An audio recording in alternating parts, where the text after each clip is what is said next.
It's record live time again, and while we are still missing our dear friend and colleague Zanita, today I am joined by Pastor Jesse, the one and only.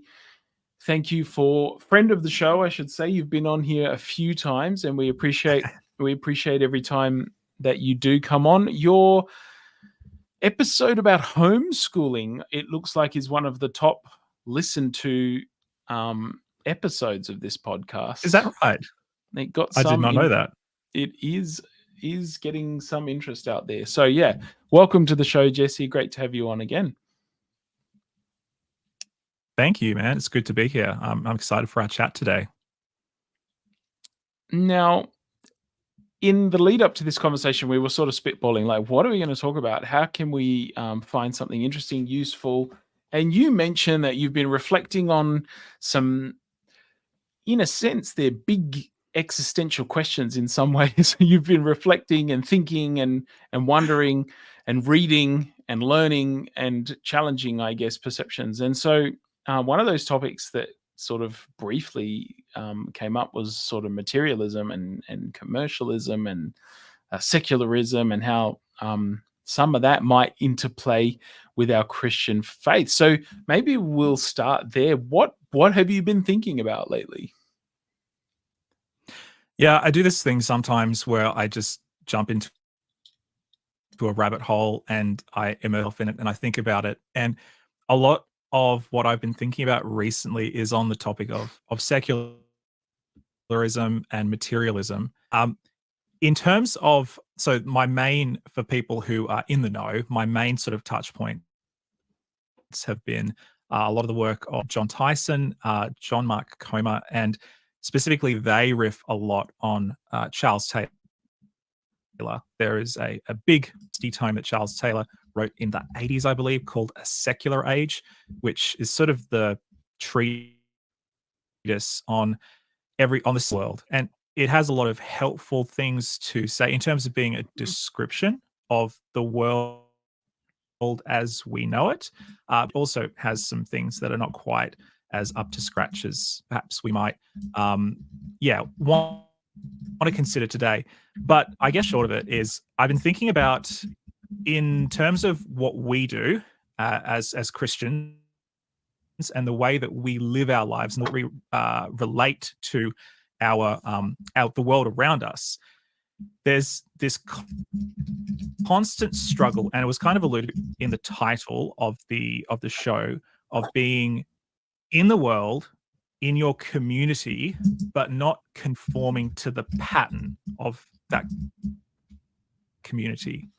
But I think that one of the pitfalls that often as Christians we really struggle with is not connecting. And I think particularly when I moved to Sydney, I've never lived in Sydney before. I was born in Sydney, but I've never as an adult lived in Sydney. I was really struck by how different the expressions of faith are in a big city, and how in many ways the spirit of that city rubs off on the people of faith that are doing Jesus community in that city, more than sometimes the way that those Jesus people are reflecting on the city itself. And so that's my thinking kind of started on this thing. And so the question that I guess I'm asking myself is, in living in being a Christian in a city, perhaps like Sydney, or perhaps if you're in New York or LA or any of these big metropolitan areas, how much of our faith is influenced by the Bible, by the way of Jesus, and how much of our faith in our everyday life is actually influenced by the world that surrounds us?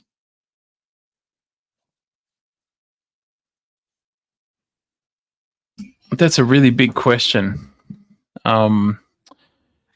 Can you give us some examples? Can you sort of unpack what you mean a little bit about that? Because I think we all recognize that when we hold a faith, there is the chance of hypocrisy in that faith. But in our conversation, it was like a little more insidious than that, a little more unnoticed or even subconscious. What you're sort of talking about is taking on the culture that surrounds you, but rather than resisting that culture or subverting that culture, because of the Christian faith, we're actually, it's almost like um, holding our Christian faith and our cultural faith together, and the culture is sometimes trumping the Christian faith. We say our Christian faith is our values. This is what I believe in. This is my ideology, my ideals.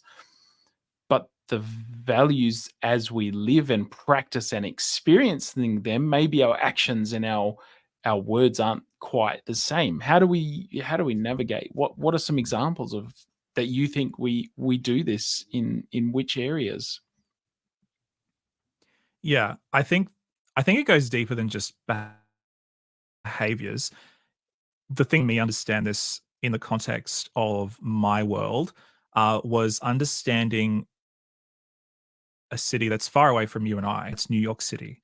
New York is a really interesting city to study throughout the decades, and one of the most popular YouTubers of all time, Casey Neistat, once said that you don't move to New York City because you think it's a nice place to live. You move there because you've got something to prove. You want to prove that either you can make it, or that you're tough enough, or that you're, skillful enough or entrepreneurial enough to survive in a city that's so fast paced, so competitive, so cutthroat, so expensive. And I think whilst I'm grateful that Sydney isn't New York on par, I think in many ways, City Sydney are um, we're aspirational. They're aspirational in terms of being a fast-paced city, a city where property prices are spiraling out of control, where you move to Sydney to make it, to get a job at a tech company, or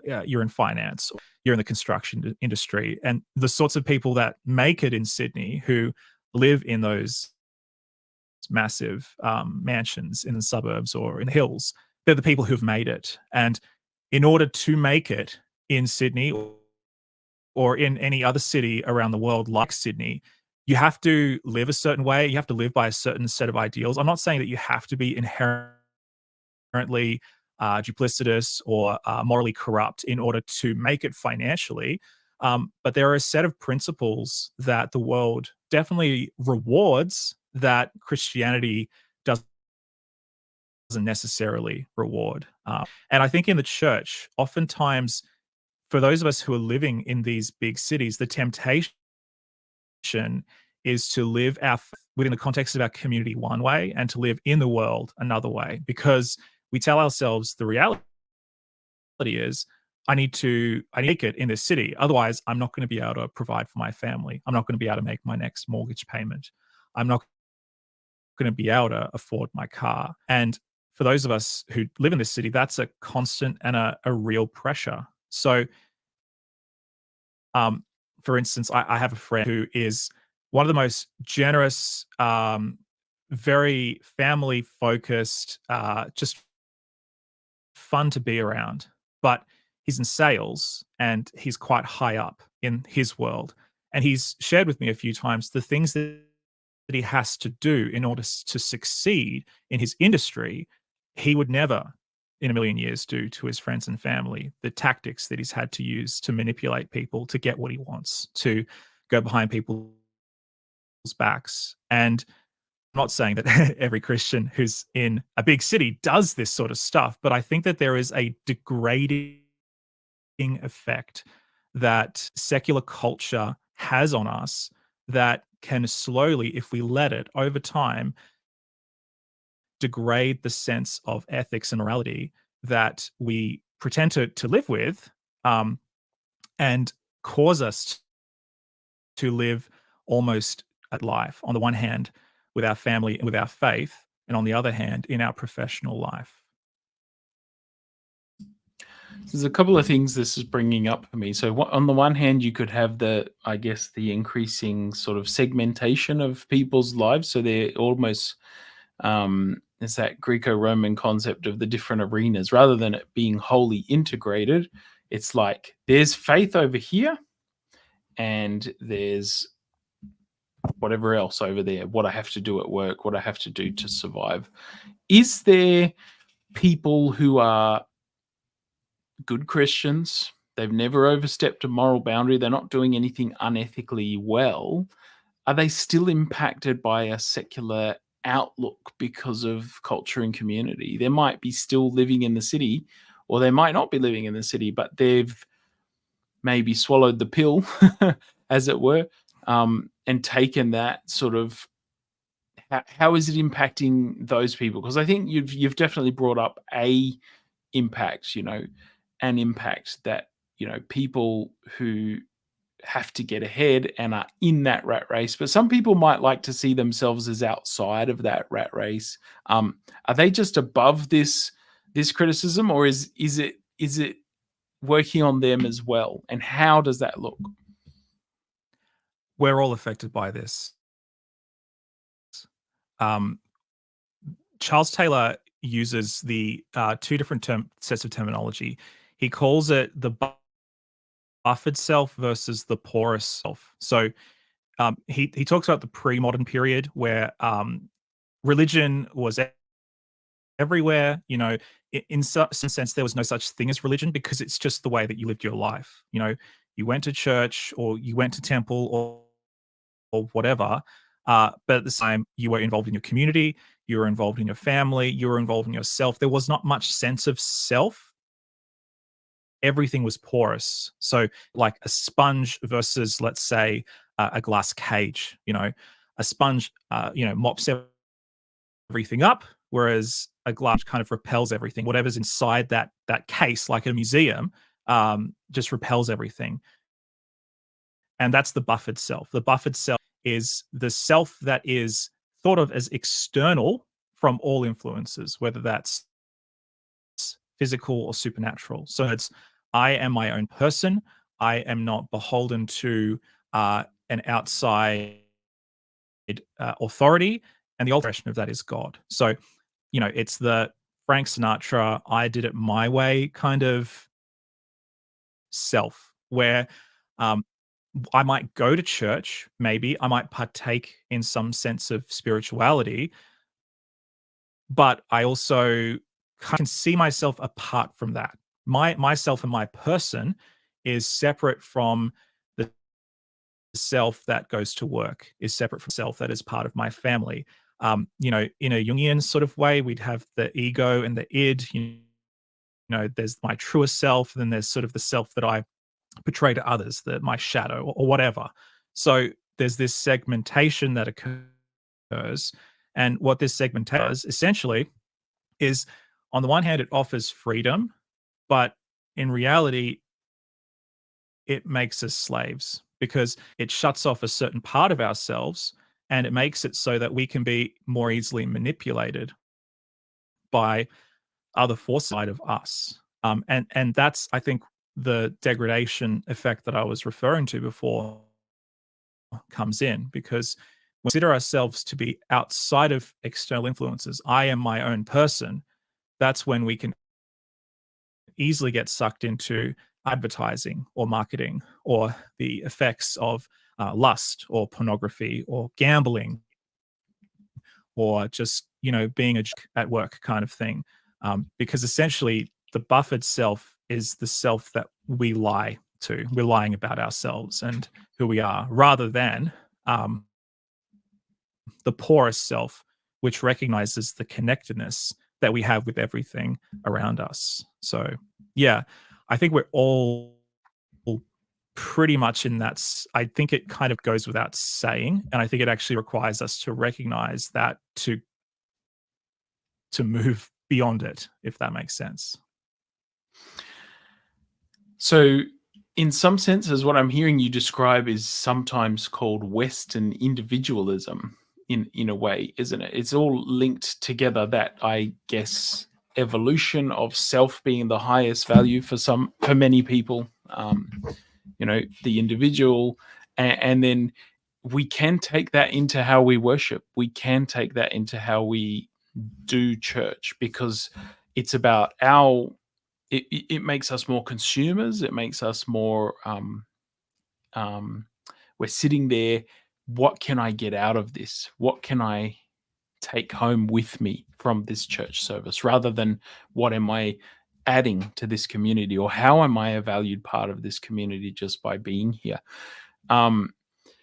Wow, it's interesting. So in some senses then, I'm just thinking of someone who might disagree, who might say, well, no, actually, a true Christian isn't actually caught up with this. A true Christian, a true Adventist perhaps, will avoid the city, will go and live in a property far away from anyone and any of these unhealthy, unholy influences of secularism and materialism and etc. And they will keep themselves apart.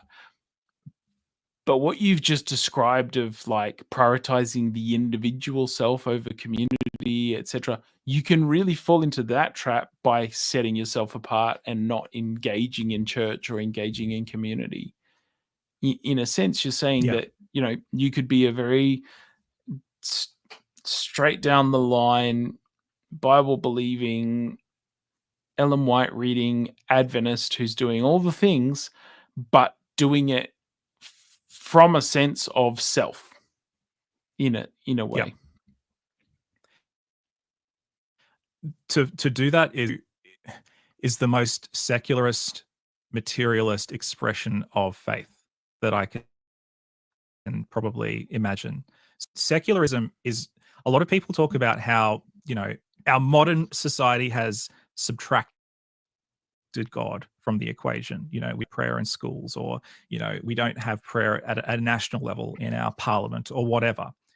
But Charles Taylor actually contends that secularism is not the subtraction of faith, but it is positioning faith as one choice among many. So, to your point, when I walk into my local church and I hear the music and I think, oh well, it's not as good as the church down the street, or I listen to the preacher and I think, oh, he's not as good as, insert, whatever ex preacher you're comparing them to. That is falling into the trap of secularism. The other thing that secularism is, it makes man, as in mankind, humankind, the ultimate authority. So whatever side as being the best thing, then that's the best thing, because we don't have a greater authority to lean on, to submit to. We only have ourselves to submit to. And so to separate one's from the rest of the world is to be beholden to one's own sense of self. And it's to ignore the fundamental call of the New Testament church, which is to be a part of the nations. And this is, true for the entire story of the Bible. I mean, God tells the exiled Judeans in Babylon through Jeremiah to, plant vineyards and to marry and to do all this stuff in a foreign nation when they're enslaved in Babylon. Jesus' call to the disciples is to go, therefore, into the nations, not to wait for the nations to come into us, and certainly not for us to go outside of the nations so that we can be ready for Jesus' second coming. So even when we, in many ways, try to be this exclusivist kind of, sort of faith, and to keep apart from the world, in many ways, we're still feeding into that same ideology that is secularism and is materialism, because it, again, puts it all back on us. It makes it all about us.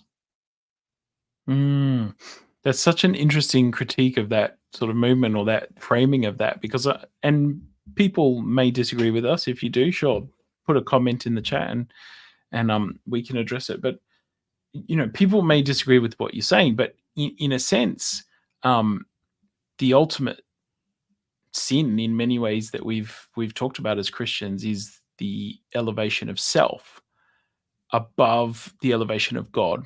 God being the number one in our lives. And we can fall into that trap both by being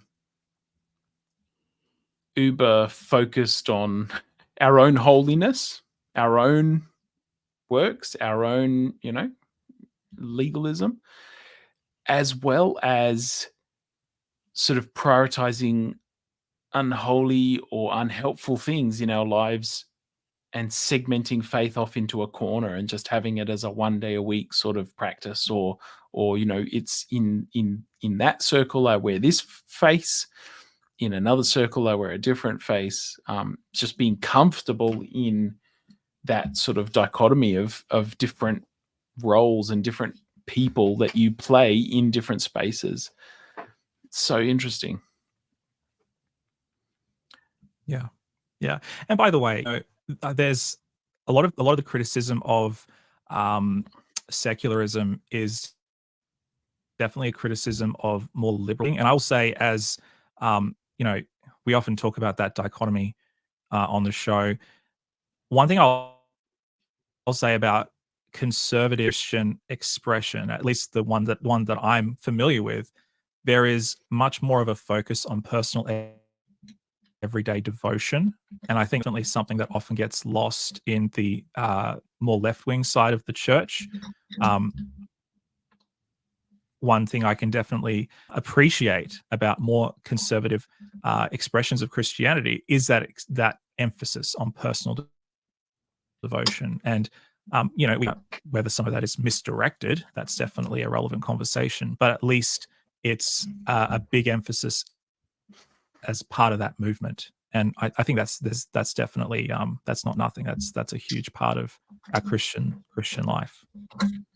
Yeah, and if we believe that God, in our devotion to Him, will correct and to guide us and grow us, then that's super important to have that as a bedrock, because we can't be changed or be more like Christ if we're not getting that word from Him, if we're not getting moved and changed by Him. Just, I guess, to take the conversation in a slightly different direction, are there any biblical principles, anything you've seen in Scripture that can help us navigate this minefield of secularism, of individualism, of putting myself on the throne as opposed to putting God on the throne? Yeah, I think a big one is desire. Desire is a incredibly strong emotion, and we all desire, and often we equate desire with just purely sexual desire, and we kind of make it a dirty word. But desire is incredibly powerful, whether it's in relationship, whether it's in your vocation, your family, or just what you like to do. Desire leads us to become formed spiritually, one way or the other. And so when I think of that, I think of specifically, I guess the typical story would be the Garden of Eden story, where the two first humans are faced with a choice. Do they follow God's wisdom, or they see what is good in their own eyes? And that's a huge theme that goes throughout the rest of the Bible. And that desire, on the one hand, to follow God's wisdom, to be part of what God is doing in the world, to be His royal partners. Psalm chapter 8 talks about this.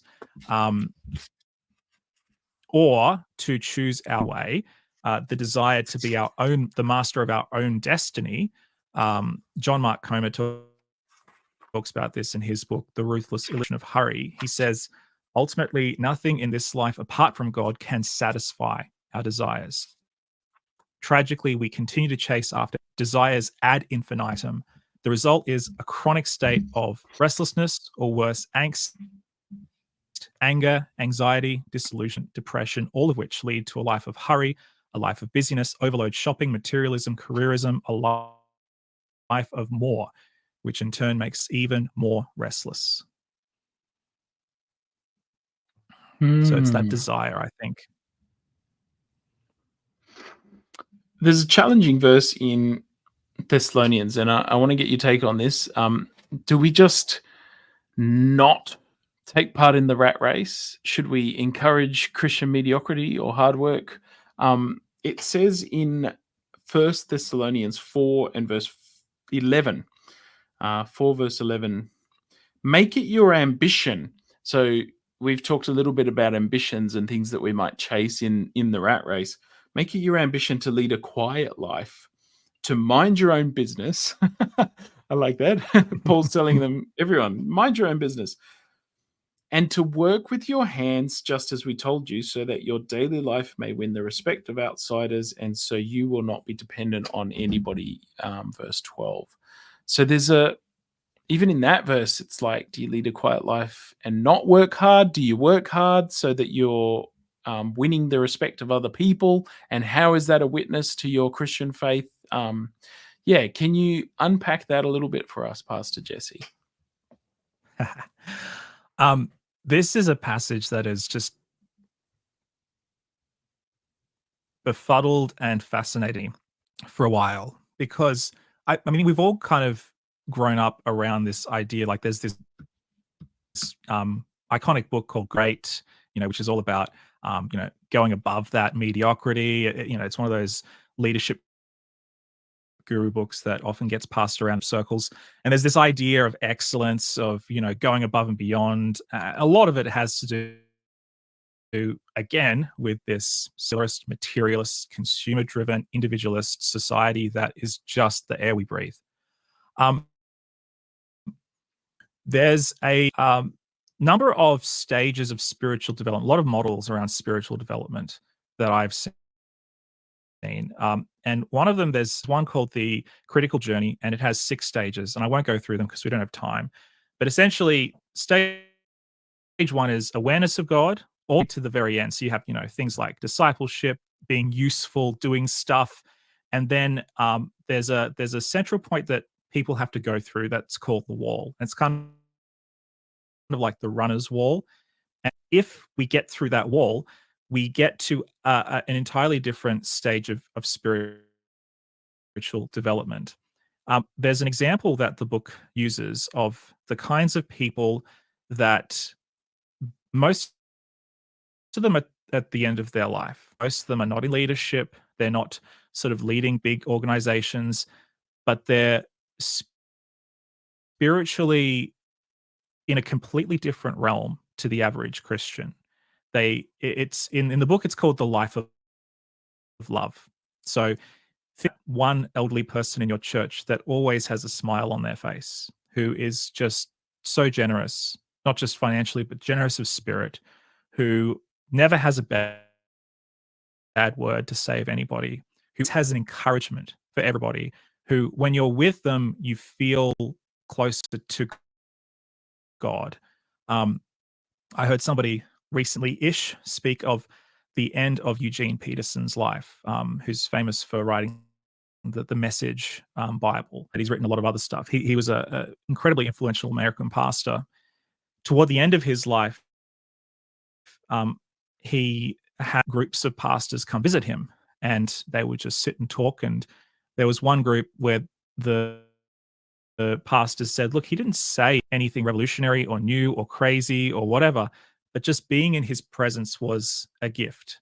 You didn't have to go to a mega church or see him speak in front of tens of thousands.